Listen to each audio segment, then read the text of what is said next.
Hola, ¿qué tal? Muy buenos días a todos. Sean bienvenidos a una nueva sesión de nuestro curso de literatura clásica grecolatina. Y el día de hoy vamos a continuar en nuestra segunda parte de los poetas llamógrafos y elegíacos. Vamos a hablar de cinco más. Vamos a hablar un poquito de Semónides, de Amorgos, vamos a hablar de Minervo, vamos a hablar de Solón, de Teognis y finalmente de Empédocles. Ahora vamos a comentar también en el video algunos poemas y además no lo vamos a hacer de todos los poetas porque algunos de los poemas ustedes los tienen en sus hojas anexas, en las lecturas que les he enviado. Entonces allá ustedes van a poder leer y además hacer el comentario que les he indicado sobre el poema que ustedes elijan de estos poetas. Bien, entonces habiendo dicho eso, vamos a hablar con nuestro primer poeta, que es Semónides de Amorgos. Él se dice, bueno, antes de decir algunos datos biográficos de Semónides, no todas los textos que tenemos, las compilaciones que hay de literatura griega arcaica, no todas se animan a dar algún comentario biográfico de Semónides. Tal es el caso de la edición de la poesía arcaica de Gredos, bueno, de la poesía elegíaca de Gredos, que de hecho de todos los poetas da algunos apuntes biográficos, da algunos comentarios, pero del que no aparece nada de nada, ni siquiera comentarios sobre su poesía, más que algunas notas que puedan ayudar a explicar un poquito el contenido del poema.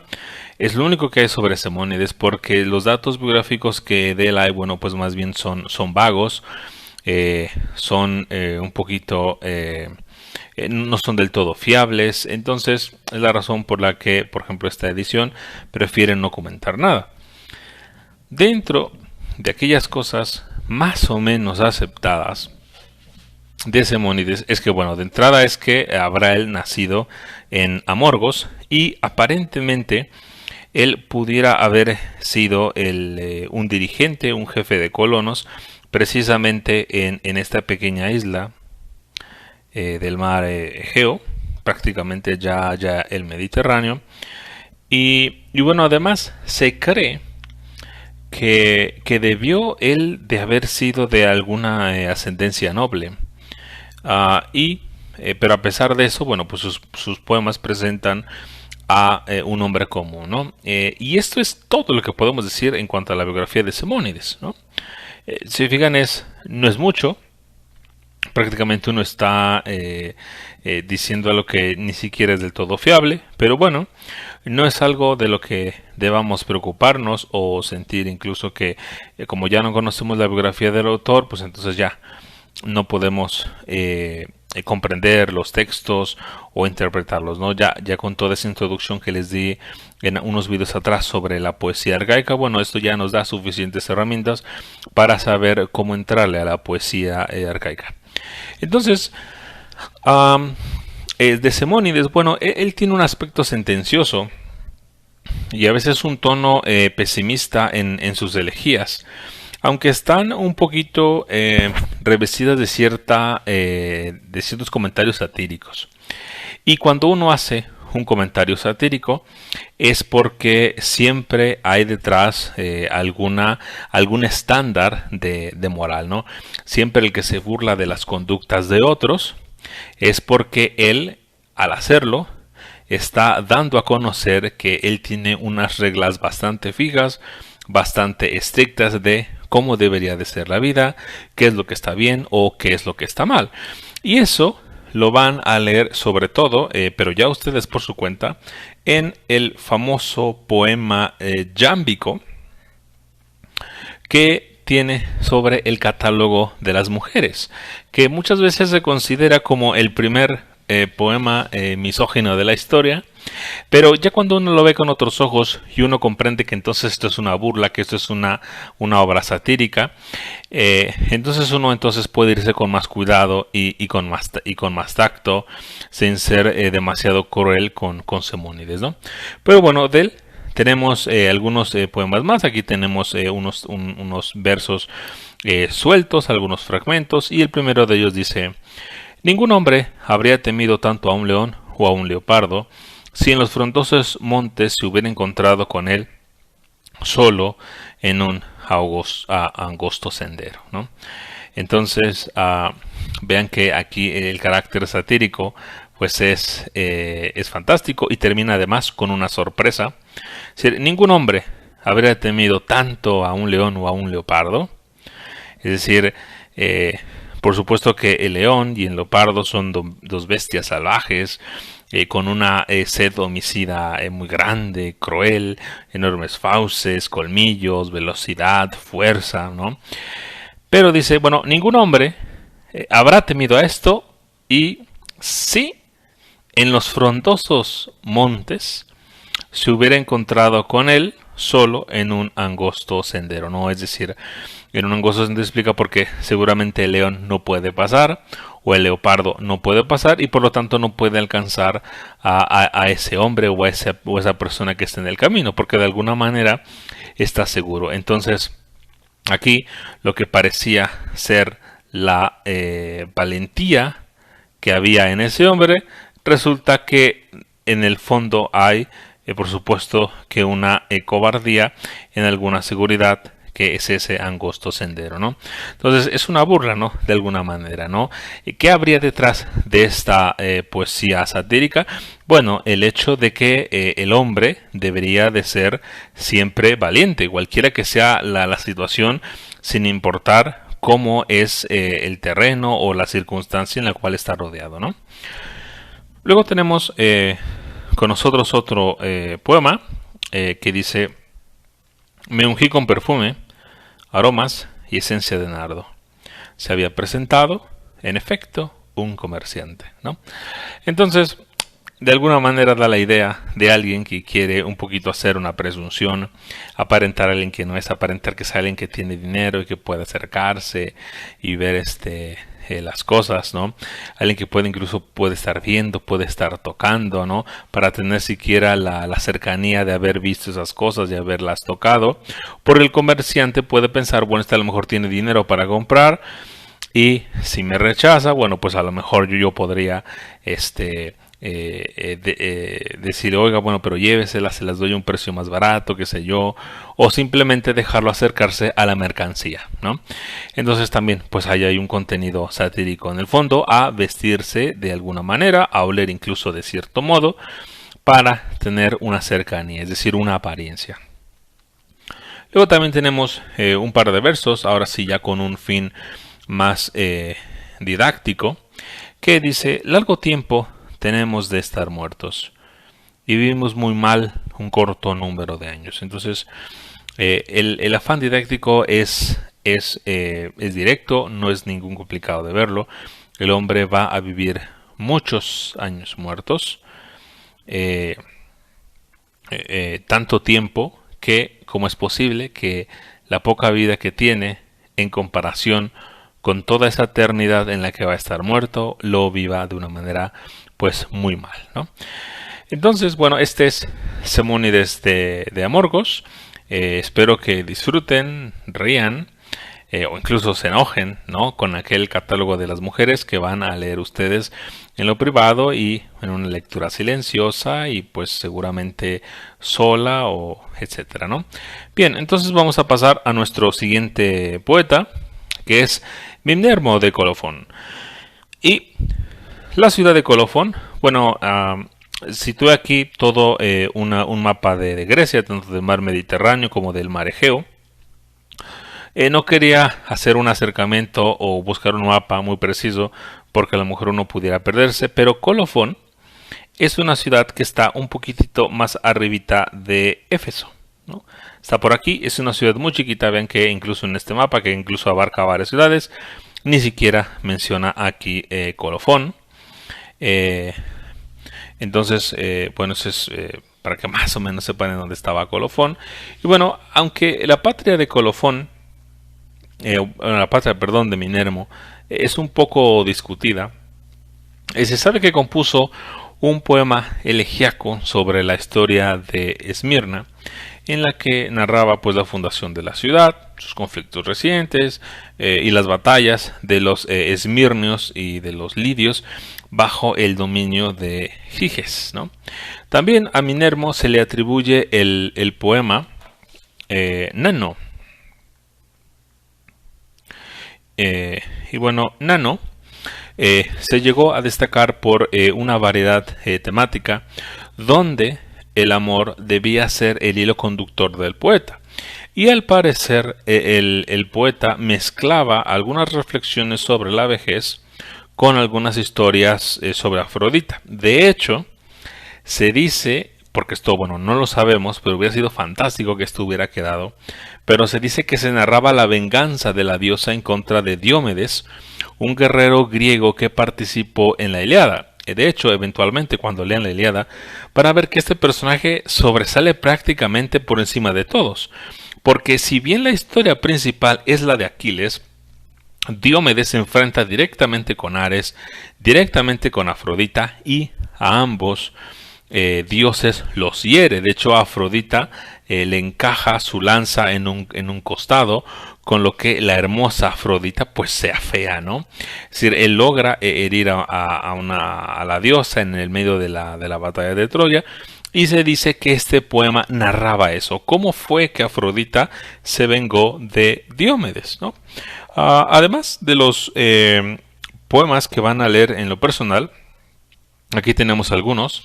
El primero dice: a Titono concedióle Zeus la posesión de una desgracia eterna, la vejez, que es más escalofriante incluso que la muerte dolorosa, ¿no?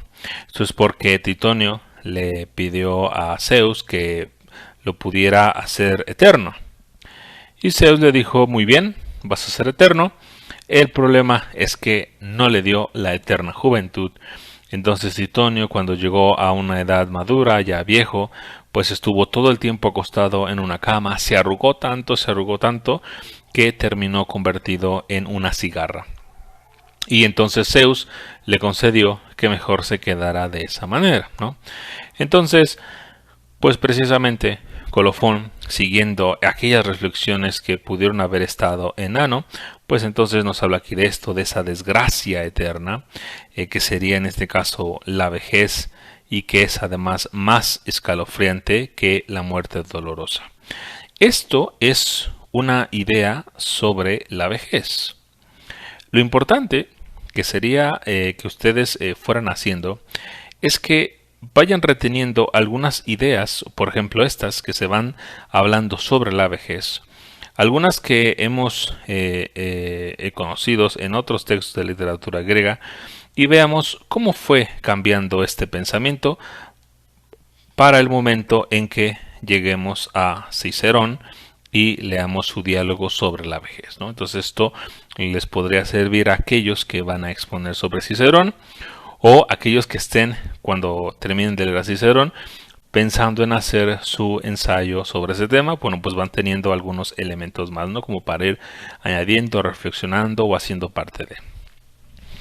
El otro poema que tenemos de Minermo es este, que dice: más poco tiempo dura, como un sueño, la juventud preciada, y la penosa y deforme vejez sobre la cabeza enseguida pende.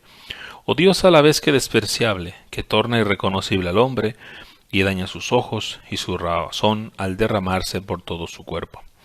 Entonces ven que aquí, tanto la vista como la razón se escapan prácticamente de ese cuerpo, se empiezan a escapar, se empiezan a derramar, cuando llega precisamente esa desgracia eterna que es la vejez. Entonces regresa al tema Minermo, no lo suelta, estos pensamientos que él tiene finalmente sobre la vejez, ¿no?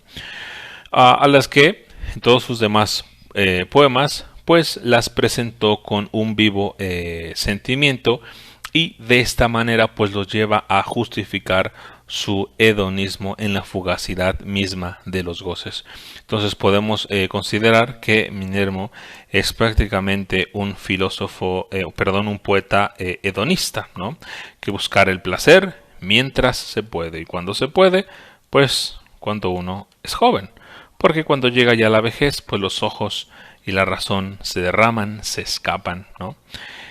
Bien, entonces vamos a continuar con nuestro siguiente poeta, uno muy famoso, que incluso después va a ser comentado muchos siglos después por algunos pensadores del Renacimiento español mientras se esté llevando a cabo la conquista, porque los poemas de Solón fueron muy importantes para su época.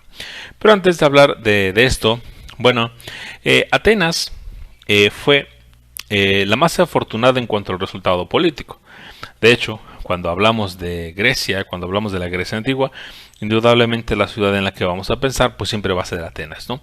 Y Atenas fue salvada de los peores excesos por Solón, que cuando Solón fue gobernante de Atenas, sus reformas ayudaron a evitar la guerra civil y además fue considerado por la democracia posterior como uno de sus precursores, al grado que, bueno, además Diógenes Laercio menciona que él tuvo miles de versos, él dice que fueron 5000 versos, pero hoy en realidad tenemos un número muy reducido de ellos, ¿no? Solón vivió un tiempo en el que la literatura, el arte y la experimentación pues sentaron las bases de esa edad de oro a la que próximamente iba a llegar Atenas. No era la Atenas esa gloriosa del Partenón, todavía no estaba aquello, pero pronto se iba a hacer. Y bueno, él fue un dirigente político que empleó la poesía como el principal medio de comunicación para agitar, advertir, anunciar y defender su política. Su carrera empezó con un desafío al espíritu de la ley, y es que lo que pasa es que las ciudades de Atenas y Mégara habían estado sosteniendo una guerra por el control de la isla de Salamina. Ambas polis querían anexarse esta isla, pero bueno, no podían hacerlo. Entonces, de alguna manera, los megarenses o los de Megara pues resultan ser perdedores, y eso lleva a Atenas a retirarse del conflicto. Cuando esto pasó, los atenienses se disgustaron tanto que pues dejaron de luchar y decretaron la pena de muerte para cualquiera que hablara o escribiera a favor de las hostilidades. Solón, por supuesto, no se dejó, y entonces convocó al ágora, al pueblo, y ahí declamó su poema elegíaco Salamina. Un poema que tuvo, algunos dicen que cientos de versos, pero bueno, el día de hoy simplemente nos quedan estos poquitos que ven aquí en su pantalla. De hecho, no crean que lo que viene después, las alcanzan a ver un poquito más abajo, es la continuación de Salamina. Esto más bien es otro poema. Esto es lo único que nos queda de un brillante poema que consiguió llevar a los atenienses de vuelta a la guerra. Y esto es un recordatorio pues del vivo del hecho de que en la era arcaica la poesía no era un texto escrito solamente para ser leído, sino era una representación para ser vista y oída, algo de lo que ya hablamos hace unos videos atrás. Salamina, en pocas palabras, es poesía en acción. Y la representación que hizo Solón en el Ágora no fue solo oficial, incluso fue propagandística, fue subversiva, porque además con una identidad supuesta, en este caso la de un heraldo, y un disfraz, él iba con una gorra de inválido, pues hizo una representación que fuera plenamente dramática. Y vean lo que dice este poema. Yo mismo, como heraldo, he venido de nuestra querida Salamina, ofreciendo mi canto, el arte de mis versos, en vez de un discurso. ¿Querría ser yo entonces folejandrio o bien sicinita, en lugar de ateniense, cambiando de patria? Porque enseguida este dicho se va a propagar por la gente. Este es uno del Ática, de los que abandonaron Salamina. Vayamos a Salamina, a luchar por la isla querida y apartar de nosotros una infamia terrible. Y con esto Salomón consiguió que la gente, además, se moviera las armas y fueran a conquistar Salamina. Ahora, ustedes dicen o pueden pensar, bueno, ¿y cuál es el efecto de esto?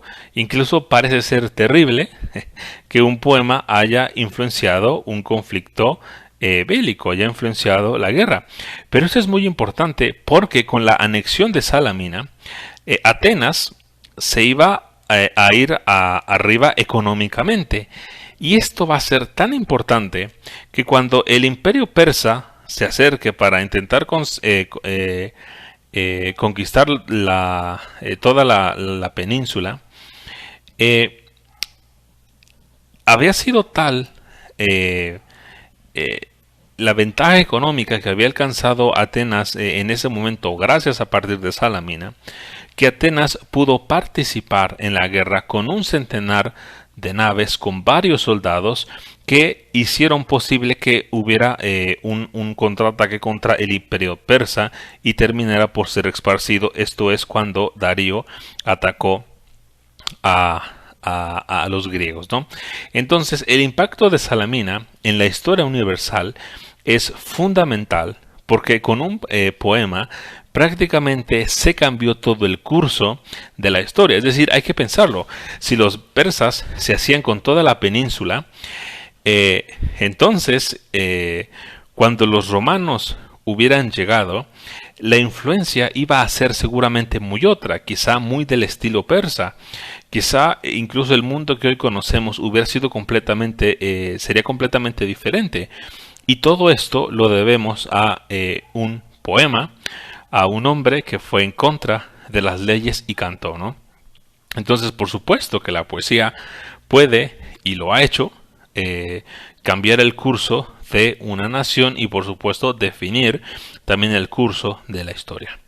Pero Solón no solamente hizo esto, que esto ya es mucho decir. Algo que también es muy importante en la vida de Solón fueron todas aquellas reformas que llevó él en Atenas, ¿no? Hubo un momento en el que el pueblo estaba sufriendo demasiado. El pueblo, por supuesto, a pie, no los nobles. Entonces, una vez que Solón llega al poder, él inauguró toda una serie de reformas e hizo algo que muy pocas veces se ha hecho. De hecho, en la historia solamente se registran dos eventos en que esto haya ocurrido. Una ocurre en el Antiguo Testamento con un personaje que se llama Nehemías, y la otra ocurre precisamente con Solón y ocurre en Atenas, ¿no? Acá, bueno, esto ocurre en Jerusalén, ¿no? Y bueno, lo que sucedió es que estaba tan empobrecido la gente a pie que estos dos reformadores lo que hicieron fue que hicieron que las deudas fueran prohibidas. Es decir, que cualquier persona que tuviera una deuda con alguien más, en ese momento su deuda iba a ser perdonada. Es como si el día de hoy se decretara que todos aquellos que tienen deudas ya no la tienen, ¿no? Sea con quien sea.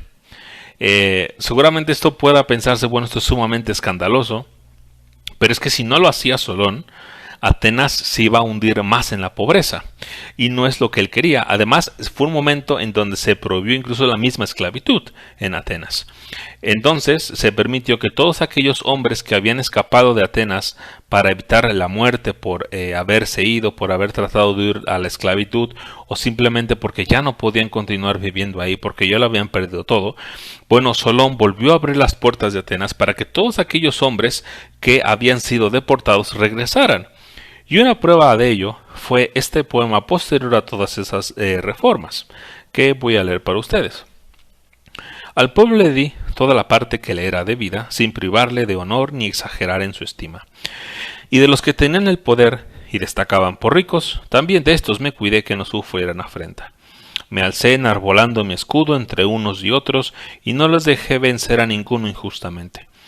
Como mejor sigue el pueblo a sus jefes, es cuando no va ni demasiado suelto, ni se siente forzado. pues el hartazgo engendra el abuso cuando una gran prosperidad acompaña a hombres cuya mente no está equilibrada. En asuntos tan grandes es difícil contentarles a todos. ¿Por qué? Porque, por supuesto, muchos nobles no habrán estado de acuerdo en ese momento, pero esto le ayudó a Solón a revertir la situación económica a la que se dirigía Atenas. Y por supuesto, esto fue fundamental, porque una vez que los griegos le ganan a Darío, pues es suficientemente rica Atenas para dar paso a todas aquellas obras, por ejemplo, como simplemente el Partenón, la estatua de Atenea que estaba en todo este complejo religioso y bueno, tantas cosas, ¿no?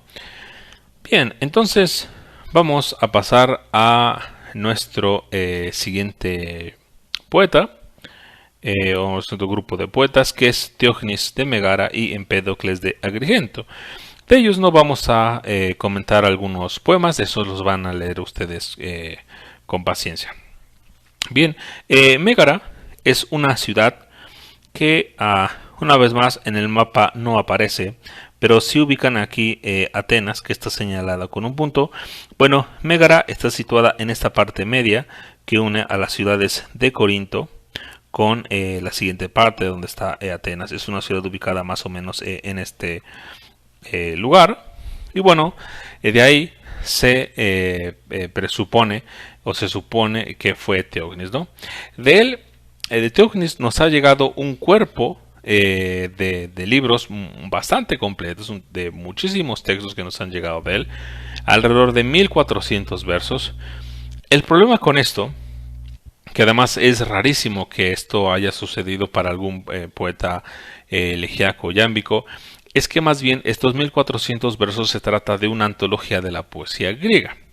Y en esta antología incluso se han encontrado algunos poemas de Solón, de Minermo, del mismo Tirteo, de tal manera que no sabemos cuánto más de la obra queda por reconocer de estos poetas o de otros. A este conjunto de textos se le conoce como el corpus teognideo.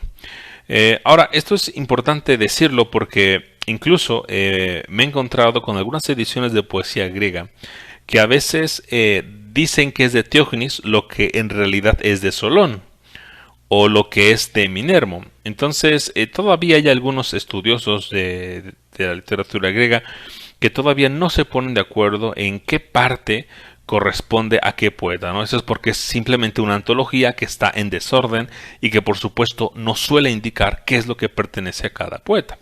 Bueno, en esta antología incluye breves indicaciones a las divinidades, así como poetas de Teógenes dedicados a Cirno, y de este modo se trata de una poesía que toca el tema del amor efébico. Ahora, no se sabe nada del poeta, salvo que su nombre era Teógenes y que además era de Megara.